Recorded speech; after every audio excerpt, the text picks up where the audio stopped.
remote island in the Pacific Ocean, a frightening and mysterious massacre took place. A race of stone giants carved 1,000 years ago guard the shore in silence, as if unable to endure what they have witnessed. The clues to the mystery remain locked behind mute lips.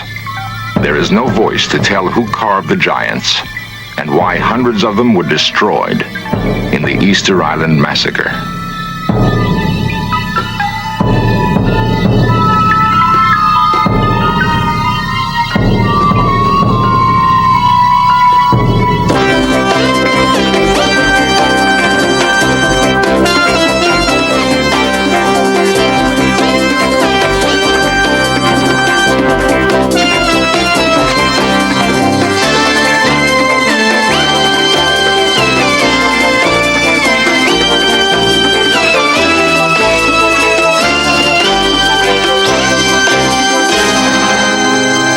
Remains of the Easter Island giants defy mankind to reveal their story.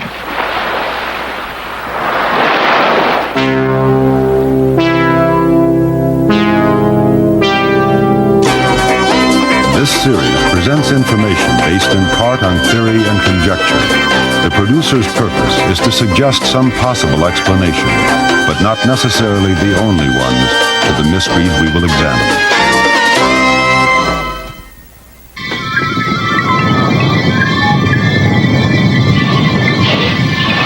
In the beginning of time, legends tell us, land and sea were at war with each other. The crust of the earth exploded in fury and sent molten lava boiling into the sea. The lava cooled and hardened into black rock. Eons ago, an island was born, forged in agony and cursed with a destiny that hangs over it to this day. It is Easter Island, a jagged speck of land on the endless seas halfway between the coast of South America and Tahiti.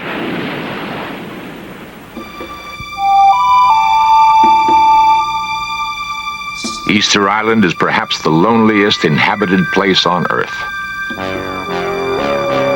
Its existence was unknown until it was discovered by a Dutch explorer in 1722.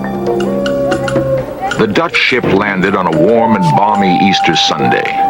It was welcomed by a band of natives who swam out to the boat carrying gifts. At one time, the population exceeded 10,000. But since that fateful Easter Sunday, slave raids, civil war, and a smallpox epidemic nearly decimated an entire race. Today, less than 1,000 people live in the only village, Hangaroa. The island is owned by Chile, and the official language is Spanish. But the faces of the people hold no clue to the origin of the first islanders. Over the years, the mix of Polynesian, South American, and European blood has blurred lines of ethnic purity.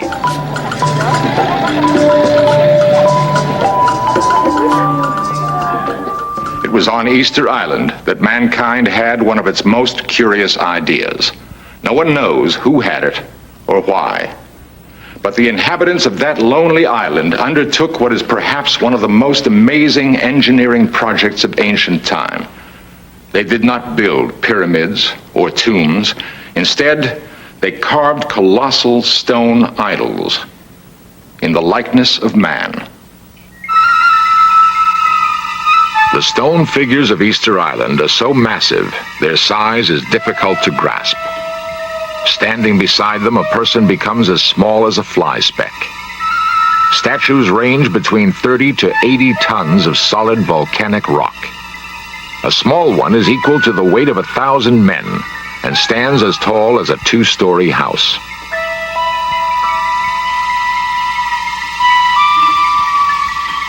They cover the entire island.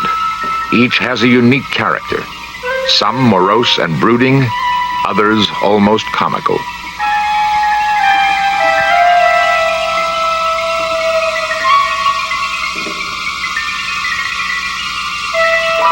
The mysteries that surround the giants begin with the question of why the islanders created so many of these enormous idols.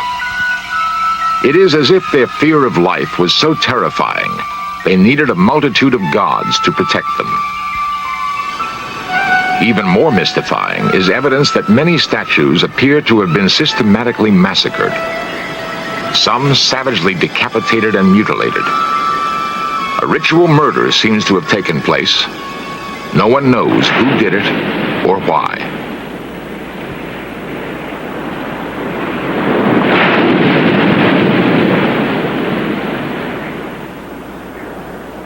The search for answers begins in the quarry, the crater of an extinct volcano, Rano Raraku, a dark and forbidding womb. There are enough questions here to intrigue an army of scientists and fill a bank of computers, but only a handful of men have pursued the quest. Foremost in the search is Dr. Edmundo Edwards, a Chilean archaeologist who has spent the last 10 years probing the riddle of the statues. 500 years ago, the quarry rang with the blows of hammers and the rhythmic chanting of workers chipping stone.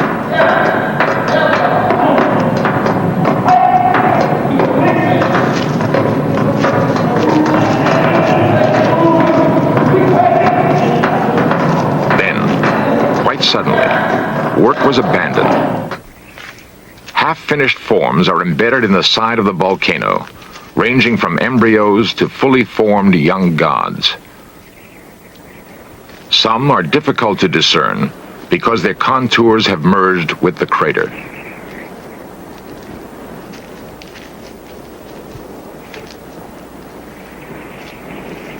Work was stopped so suddenly that the presence of the workers can still be felt. Tools lie in their place, undisturbed for centuries. Crude basalt chisels that were used to carve the expressive faces of the stone gods. Where once the sound of 1,000 hammers filled the air, now there is not even an echo. Once finished, all that remained was to sever the umbilical cord. An elaborate pulley system lowered the statues from the mouth of the volcano down the slope. Here, the monoliths were free to begin their lumbering march to the sea. Ancient legend has it that the stone gods were endowed with a supernatural power called mana, a power that enabled them to walk from the volcanic quarry to the sea. There they stopped, each in its place, and turned their backs to the sea so they could cast their mana over the land. The mana emanated through the eyes. The last ritual act of the carvers was to open the stone lids so the mana could escape. At one time, open-air temples lined the coast. Then, all the statues with open eyes were smashed and desecrated.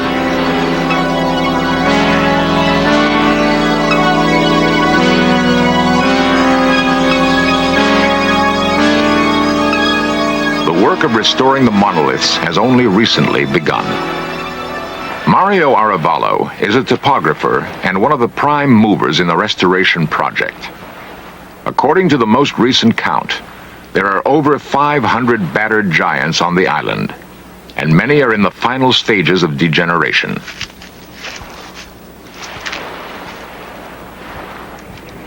Mario and archaeologist Edmundo Edwards wage a desperate battle to stave off the effects of erosion. The work involves the painstaking process of plotting the position and alignment of each statue. So far, only 12 have been restored because there isn't enough manpower or machinery to save more. Somehow, the statues were transported across 20 miles of rough terrain to the sea. No evidence remains of how the engineering feat was accomplished. But a primitive boat rolling method, still used by local fishermen, provides a glimmering of how it was done. The theory holds that the statues were rolled over miles of wooden skids to the beach. If true, this is one of the earliest uses of rollers known to man. Not even the more technologically advanced Egyptians knew of this method when they moved the giant blocks for their pyramids. How did a people, isolated by thousands of miles of endless sea, develop an advanced engineering skill.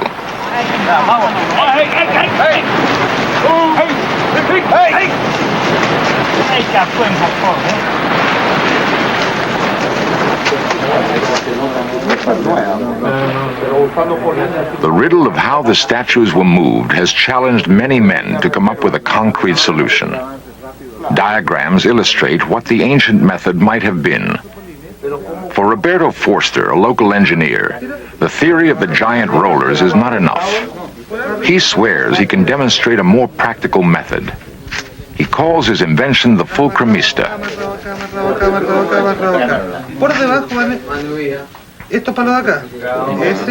As in the seesaw, the principle of the fulcrum is to exert the greatest possible leverage in the lifting of an object.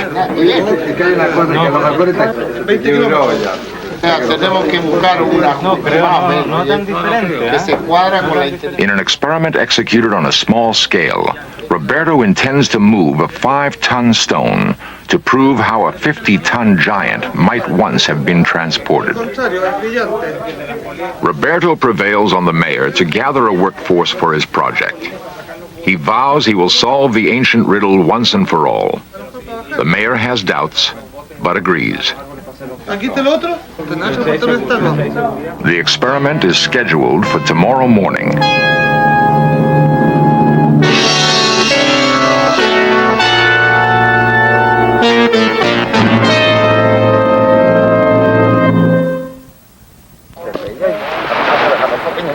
The experiment will be carried out on a small scale. A 5-ton stone replacing the 50-odd tons of a monolith. On the appointed morning, a workforce gathers for the momentous test. Roberto's fulcrumista will either stand or fall.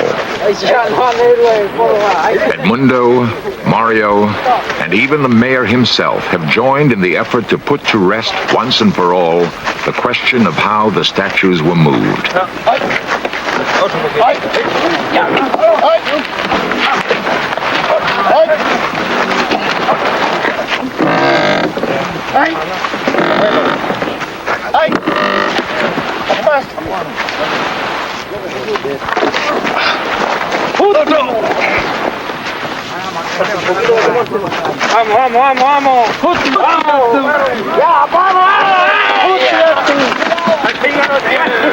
Despacio, despacio.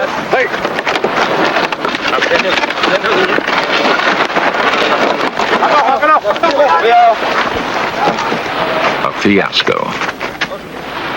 Indeed, if the attempts of modern man to solve these incredible engineering feats meet with failure, think of the ingenuity of the ancient carvers.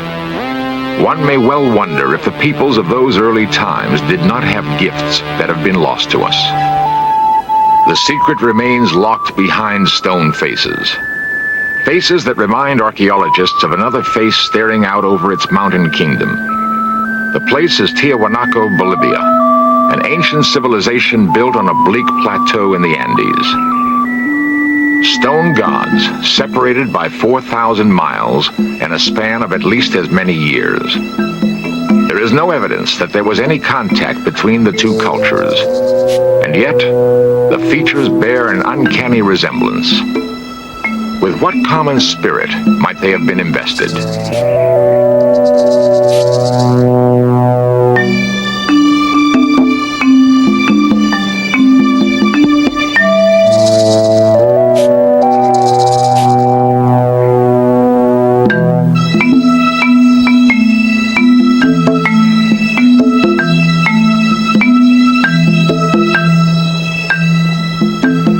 Perhaps one of the 7 written tablets found on the island contain the answer. The pictographs are like those of no language known on Earth.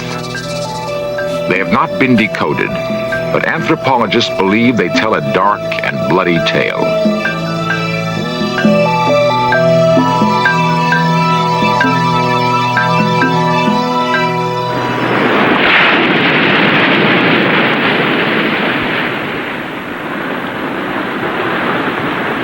There is evidence that long ago the island was torn by terrible civil strife, with brother pitted against brother. The bones of hundreds of islanders have been found in caves that stretch for miles under the lava crust. What were the natives hiding from? Why were they slain? Edmundo ascribes it to overpopulation and starvation. He speculates that in mass frenzy, the strongest killed the weakest and survived by eating human flesh.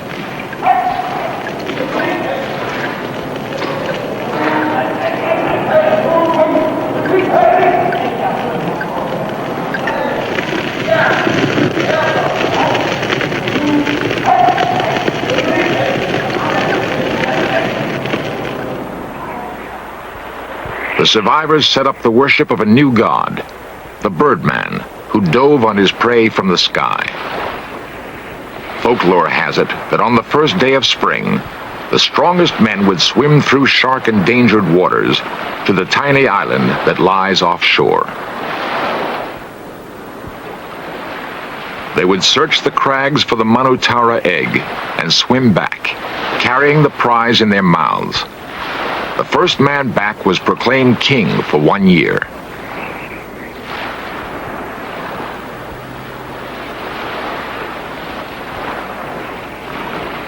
Perhaps the petroglyphs tell the story of the days that preceded the Birdman cult. Archaeologists have labored since the glyphs were first discovered in 1922 to decipher the meaning of the bizarre symbols.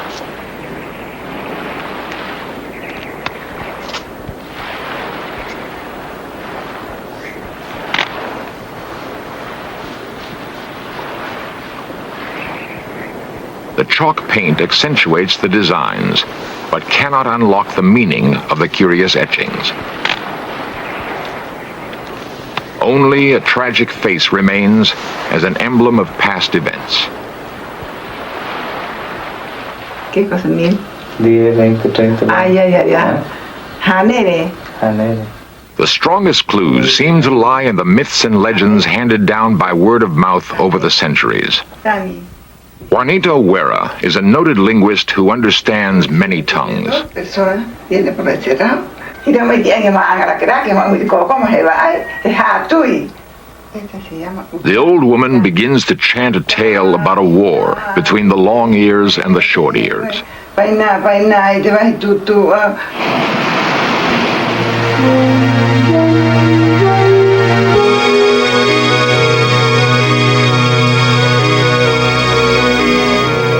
Her story bears the epic ring of heroic battles and great conquests. It sounds like a tale out of ancient Greece, a great saga in which the short ears rose from enslavement, and in a battle that rumbled like the quaking of the earth, slew every man, woman, and child who had long ears.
Mythology, with its strange symbols, plays tricks on the imagination.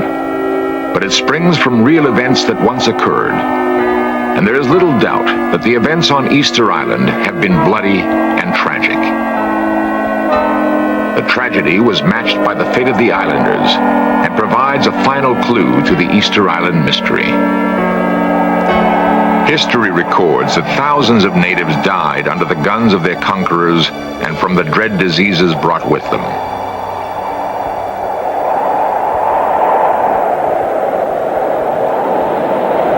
The endless waves, of course, have seen it all. They saw brave people put their hope and faith in mighty gods carved from stone, and they saw the failure of those gods to protect them. It was that failure that may have led to the massacre of the stone giants. On a remote speck of land in the South Seas, a great civilization flourished and died. The wide-scale destruction of the giants of Easter Island is symbolic of the tragic destiny of a people. It is also testament to the power of faith. A faith that motivated thousands of men to toil relentlessly on stone monoliths, and a faith so strong that when it was lost, it may have driven them to turn against their own gods with a terrible vengeance.